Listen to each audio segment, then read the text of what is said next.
Guys, we got some big news. Our friends over at Manscaped are introducing the Lawnmower 5.0 Ultra. This features a new cutting-edge design and next-generation dual skin-safe blade heads for different shaves that will take your shaving game to the next level. Join the 9 million men worldwide who trust Manscaped and get yourself a Lawnmower 5.0 Ultra at manscaped.com. For 20% off plus free shipping, just use the code Chael.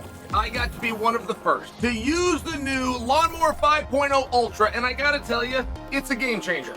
This trimmer features two interchangeable skin-safe blade heads, a standard trimmer blade for a routine trim, and a new foil blade, which is gonna help you to get a smooth finish. The Lawnmower 5.0 Ultra comes with a travel case. It's waterproof so you can take it in the shower, and it features dual LED spotlights. What more could you need? Get 20% off plus free shipping when you go to manscaped.com. Just use the code Chael. It's high tech for low places. Go Ultra with Manscaped. I gotta tell you, on a human level, I am beginning to feel for Ian Garry. I don't really give a damn about the book, never did.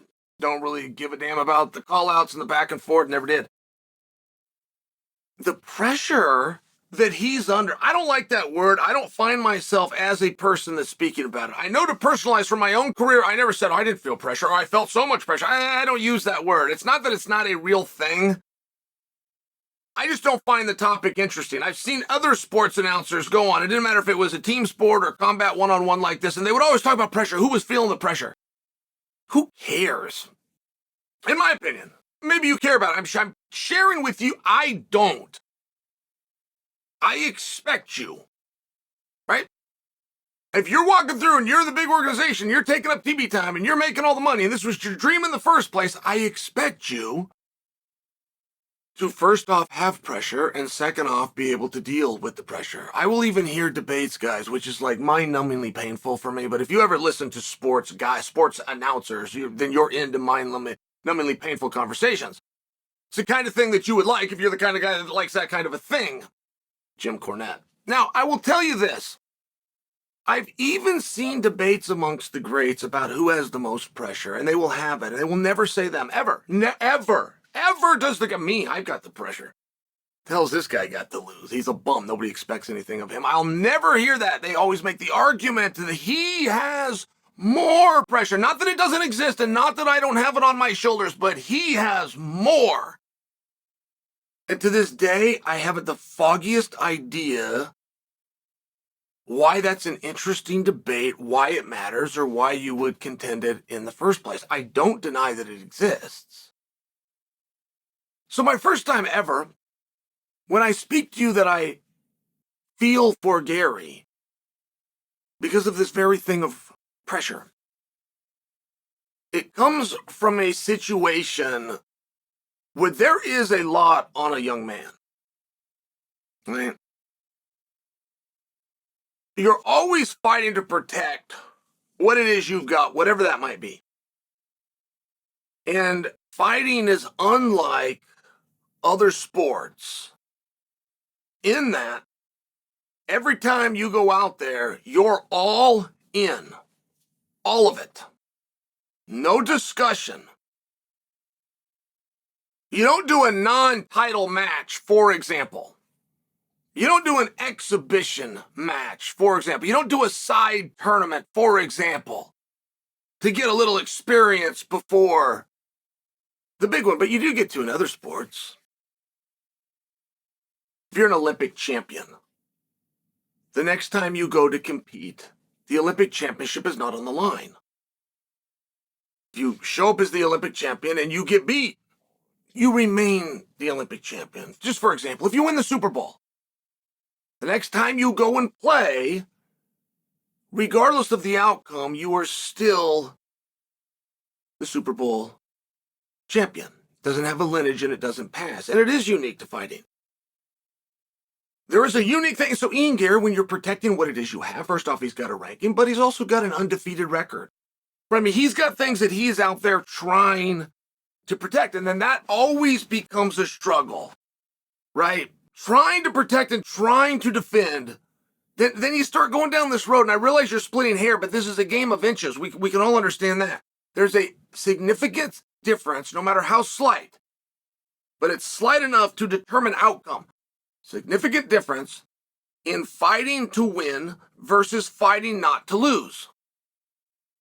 So when you look at Gary's spot, he is definitely on a fast track for a championship opportunity.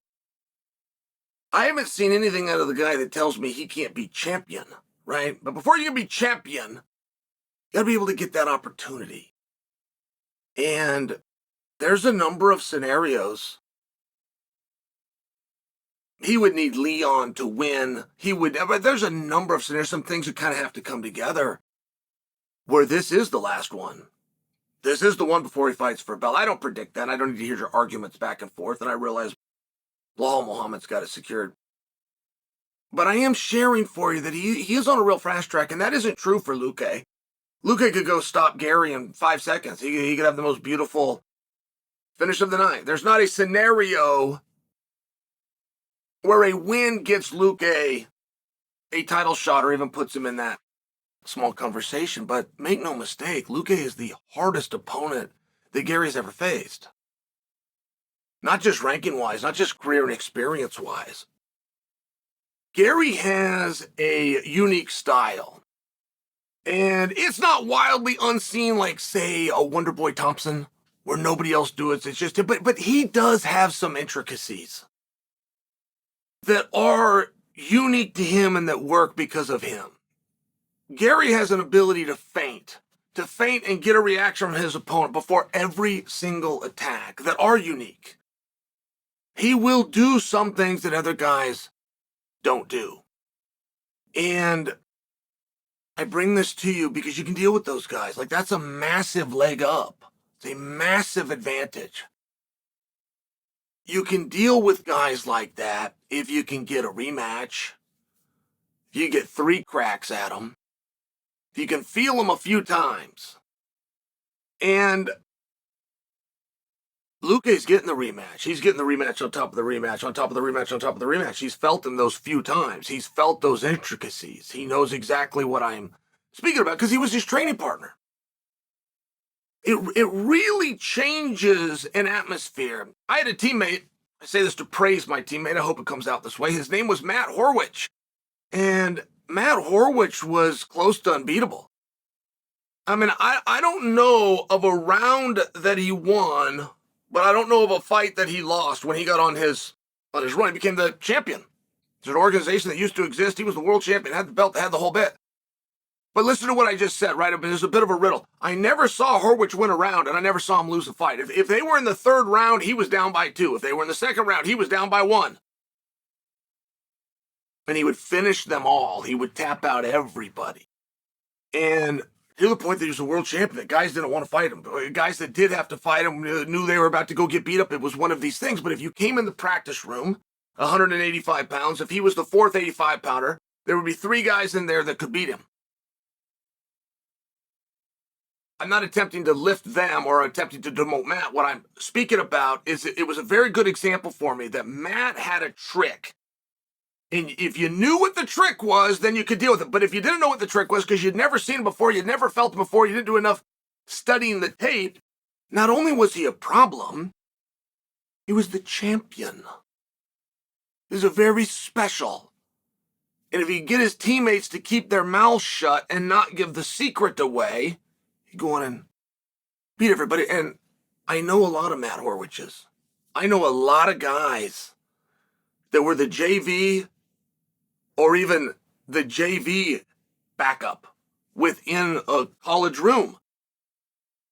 Could not win the wrestle-off, couldn't get the spot, couldn't be put on the map. But if you went to an open tournament where anybody could come and they'd win the whole thing and have the whole country go, my God, he's the best. How am I going to deal with him? All of a sudden you go, well, you're not going to have to deal with him because he's not a starter. You got to deal with this guy who you know quite well. And the reason for that is he had these tricks that weren't seen enough. But the teammates knew them. It's a very hard spot for Gary. The X's and O's are a very hard spot. There's a number of things that he's dealing with. But what rides on this match is all of the drama leading into it the book, the Amazon, the back and forth, the middleweight champion, everything will change with a loss. That will have been the distraction. That will have been the problem. That will have been, haha, I told you so. Wrong people. I mean, it's going to be one of those spots where the necessity to win is at a height like no other fight on that card. And there's two people that are fighting for world championships. There's one veteran fighting for his career. There's one guy that's finished all of his opponents with the greatest record in MMA that is on an all-out mission to make sure somebody knows what his name is. I mean, like everybody's fighting for something. And nobody is going to have the consequence, including the gentleman who, if he loses, career is over. Nobody is going to have the same consequences in defeat as Garry. And I must tell you, I appreciate it. I respect it. It has me curious to see what will happen. It is one of the ultimate tests. If he passes this test, there's unlikely to be one down the road where I'm going to have a question mark. I will know that he has what it takes to set certain things aside and focus on the task at hand. But on a human level, to be fair, I do feel for him.